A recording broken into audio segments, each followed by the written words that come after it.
Essentially, the role of a manager is to develop goals with an artist and then execute those goals by coordinating the correct team of people to work with you and making sure that each member of that team is doing their job correctly for the ultimate goal of the artist.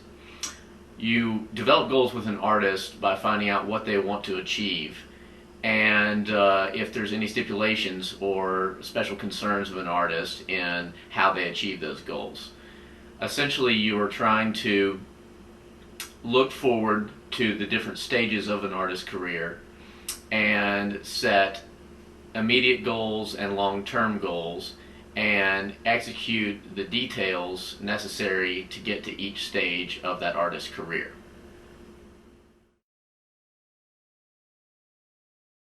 Essentially, there is no typical day for a manager because the task can vary so greatly depending on what's going on in an artist's career at any given time.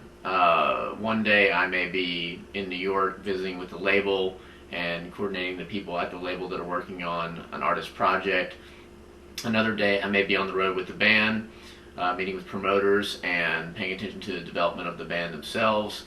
And quite a few days I'm in the office on the phone and emailing and essentially trying to develop the plan for the artist.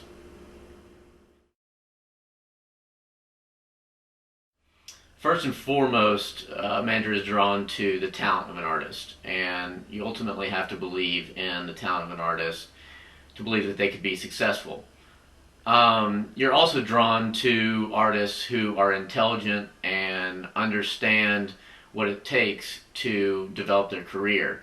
And if you think an artist is going to be an easy person to work with, that certainly would draw you further into working with them. Certain artists are very talented, and you may believe that they are not going to be quite as easy to work with, or that they might prove difficult in some areas, but you might weigh that against the level of talent, and if you believe enough in them and you feel like you can work with them to get them to a point where they understand the things that they need to do and how things need to be done if they're ultimately going to be successful.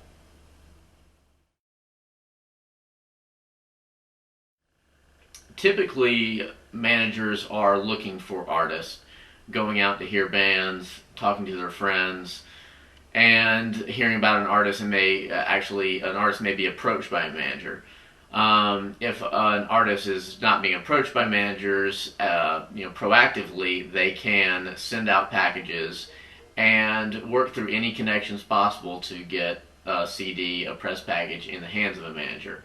The hard part is that most managers, when they get packages, they're typically overrun by the number of packages they're getting, and they're not going to pay specific attention to a package that just shows up in the mail. That's why it's best if you can find any kind of contact, friend, someone that can hand deliver a CD or package to a manager. I know that if I have someone that I respect musically that hands me a package and says, listen to this artist, I think that they have a lot of talent, then I will pay special attention and listen to that artist and give it special consideration. Whereas if one just shows up in the mail, typically I would not. It's a difficult process for a band, especially at the early stages, to get managers to pay attention. And essentially, I think an artist just has to think about any connections they have, any people they know, and anyone that they could get to hand deliver packages to managers, and then follow up with phone calls, and be persistent without going over the line and being annoying. But certainly persistence pays off in every area, so that could help greatly. This really depends on your relationship with a given artist. Some managers choose to stay completely out of all creative decisions or affairs, and certainly that's fine. That doesn't have to be the role of a manager. Certain managers are very involved in the creative process, and artists look to them for their opinion. And as with everything involving your relationship with an artist, it's a developing process of finding where that artist needs help and where the artist wants your help. And so if I find that an artist is looking for some creative input, then I'll certainly be there to offer my advice and give that advice in such a way that they know that they can take that advice if they'd like to use it, or they can listen to other people as well. But I certainly try and wait until an artist asks me for creative advice before I offer that kind of advice, because it can be a tricky situation, and certain artists don't want creative advice, and I think that's fine. Essentially, again, it just comes down to your relationship with any given artist, and how involved they want you to be, and how involved you want to be in the creative process. This can be one of the most difficult areas for a manager, and one of the most important for that reason as well, because you're trying to find out what an artist wants to do, their creative goals, and find a way to fit that into the business model that is the music industry. And that doesn't always fit perfectly, because other people have ideas about what an artist should be doing creatively, and they don't always match up with what an artist wants to do. I feel like it's the responsibility of the manager to try and fit what an artist wants to do into that system as easily and closely as possible, without an artist having to compromise what they want to do.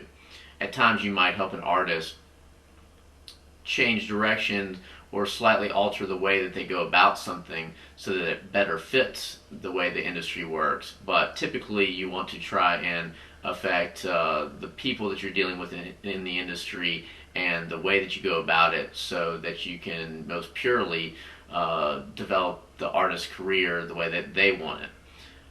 Which it can be a difficult process, but essentially is one of the roles of the manager.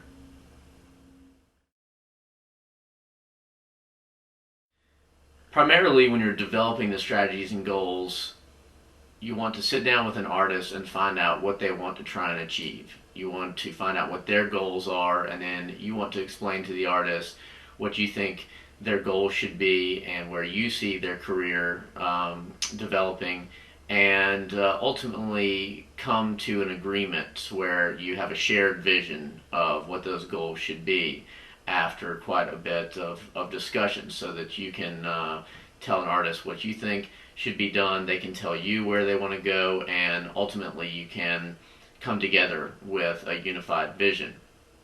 Once you set those goals, and there's different levels of goals. You want to set goals, immediate goals, whether it's in the next 2 months, goals for the next year, and goals for the future of where you see their career in 5 to 10 years down the road.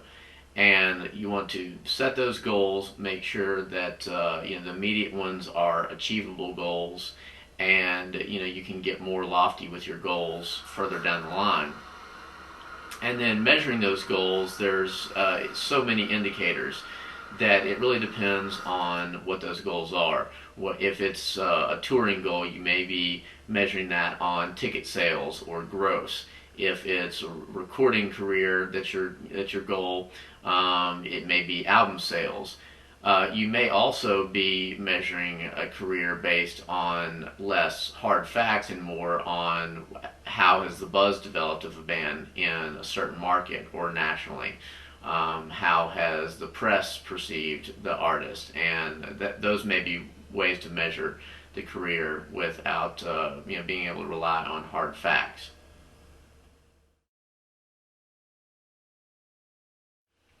Communication is, I think, the most important part of management, or one of the most important parts.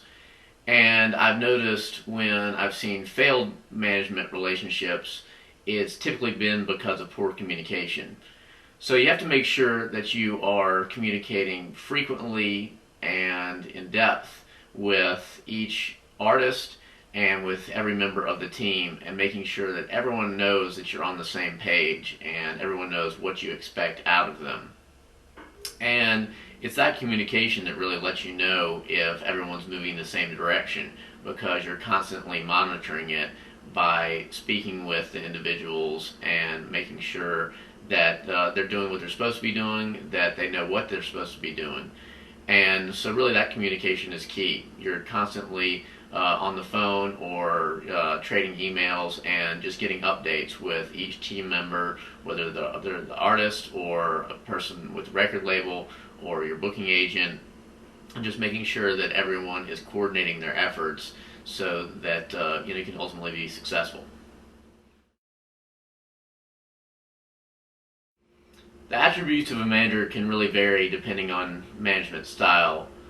I think attributes that most managers share would be a good communicator, being able to deal with people very well and the intricacies that are involved in management. Certainly a good business sense overall is a key attribute of a manager, as well as being an organized individual. Lots of artists are typically good at the creative process and not as good at staying organized and having as good of a business sense. So essentially you're trying to fill in the gaps with your own attributes that any given artist might need. As well, an attribute would be a good eye for talent, a good ear for talent, and having the understanding to see talent when it's there and to have a vision for developing that talent.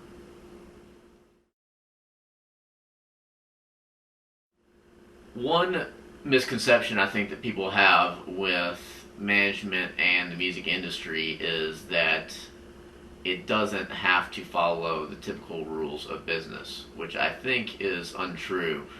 In that, when you're running an artist's career, you're essentially running a small business, and there's certain key aspects of that which are true whether you're selling music or whether you're selling any other product. And I think that you essentially have to treat it like a small business, and there's quite a few of the normal strategies and formalities of business that you still have to adhere to. Now, it may not actually be as formal, and you can get away with certain things in the music industry as far as some formalities that you can in others, but I think that really it's the same thing. Any business is going to have to go by some of the same key principles, and the music industry is no different. Management is no different. You still have to lay out business plans. You still have to measure how it's doing based on key factors, and you still have to determine success, which often is determined by monetary results and whether a business and a artist's career is financially viable.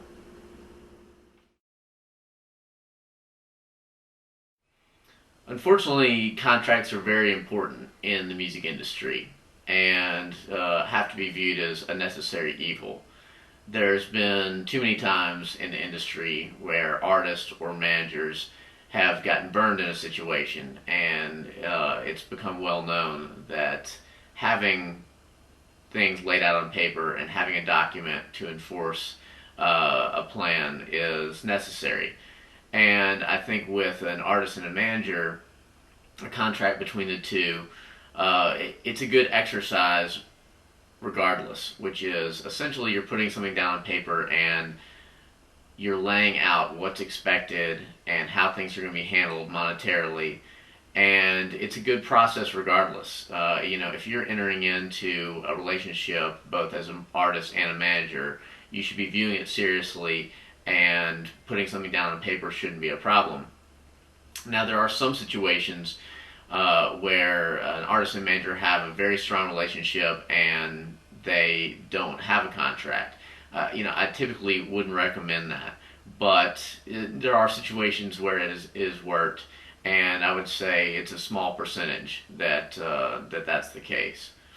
Contracts in general, there's so many contracts and legal terms for an artist's career, whether it's contracts for shows, for live engagements, recording contracts, video contracts. There's quite a bit of legal paperwork that's involved, and it's all important and it's all necessary. And I think a lot of times people shy away from that end of it. and there's very few people who enjoy dealing with it, but you have to have it. If you don't protect your artist by having the proper contracts in place, it will eventually come back to haunt you. And if you don't cover every detail, it'll be that detail that comes back and causes a problem. So I think that the contracts are very important, that you have to ultimately embrace the situation, understand that it's important, find a good lawyer, learn a good amount about law yourself, which will typically happen from experience, reading through contracts and understanding them. But I think an understanding of law as you go along is very important. Having the right lawyer and getting the right contracts in place for your artist.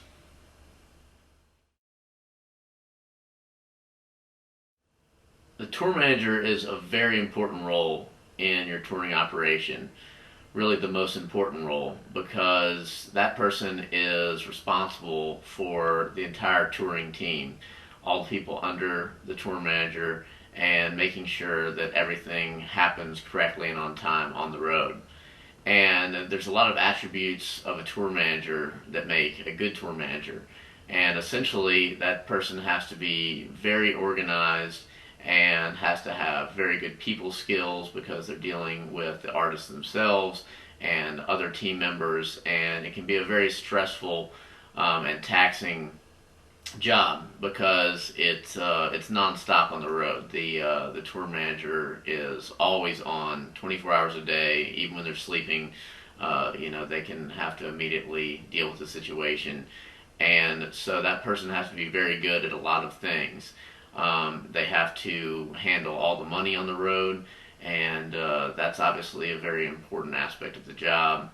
And they have to make sure that everything happens on time, which can be difficult because there's a lot of variables on the road.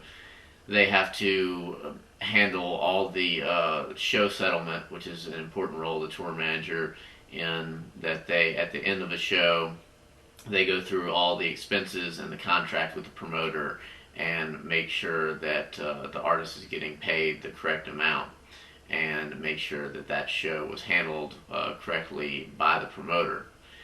And they have to handle every aspect of the accounting on the road, which is if they don't have a tour accountant, if you're not at that level, and most bands are not.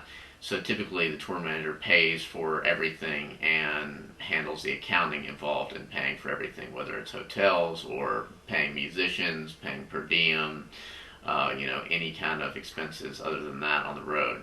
And then they have to keep tight records of those transactions so that it can be turned over to the manager and to the accountant at the end of a tour, and everything jives. Oftentimes, tour manager is responsible for the merchandise as well, counting in merchandise at the start of a show and counting it out with the seller at the end of a show. And essentially responsible for all that money as well, and making sure those records are kept correct. The tour manager is also responsible for advancing a tour, which means that they make a lot of calls before a tour ever begins and find out all the details, get answers to questions, get the timing of how it's going to run, book hotels, and get the overall plan for a tour so that they can make a tour book, and all the details can be laid out so everyone on the production team, everyone in the band, everyone with management knows how that tour is going to flow and what the travel plans are, and so that the tour manager can really work with the manager and plan things like interviews in studios or radio stations, and all the timing of that. And knowing that schedule ahead of time is very key to making those kind of plans. So the advance work that a tour manager does is really important. And then on the road, their role is very important, because they just make sure that everyone is doing their jobs, that the tour happens, and that shows are run on time and without problems.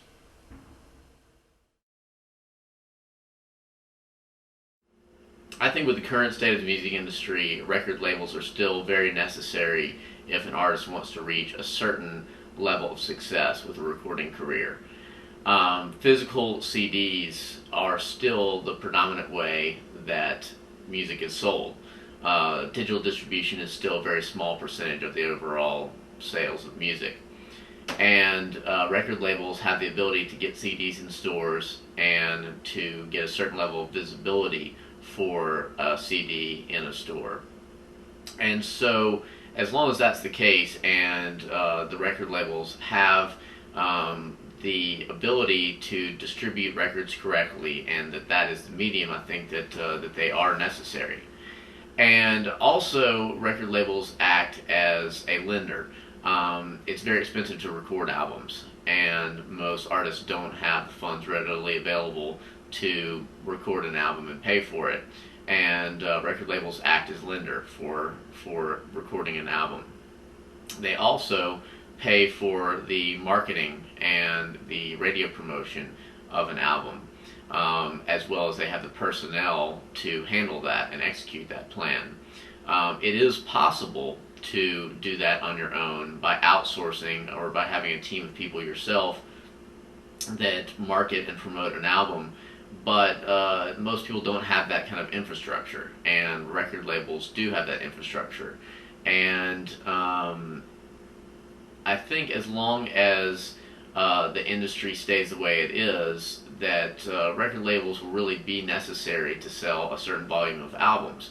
I think even when we get to the point where we're in a digital age, where music is predominantly distributed digitally, it will just change the role of record labels. They're going to be forced to change the way that they do business. But I still believe as a lender and as a marketing machine, that on some level they're going to be necessary. And I believe right now that they're very necessary, especially with regards to distribution of CDs, because it is so important to get the correct distribution, get the CDs in stores, get the placement in stores, and get the visibility there. That's an infrastructure that only record labels and distribution companies have at this point.